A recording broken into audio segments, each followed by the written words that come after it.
In English, if a native wants to say that something is too expensive or that a person is too nice, they might not always use the word too to say this, and they might use these more advanced options instead.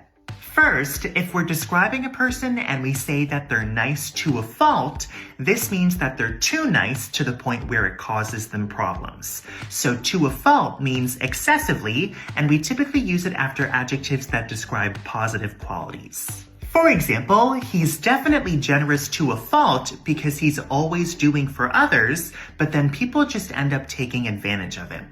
Next, instead of to, you might hear the adverb overly used before adjectives in everyday conversation. It's more advanced and less common than to, but we do still use it when speaking.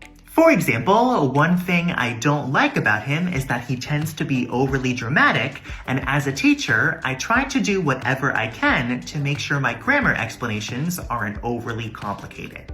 And in spoken English, we don't always just say too expensive because we often say way too expensive. So we use the word way to emphasize to and to say that something is very excessive.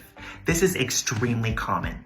For example, it was only 2 p.m. and I still had so much to do, but I was way too tired to get any work done. Now practice using these words and phrases in the comments below.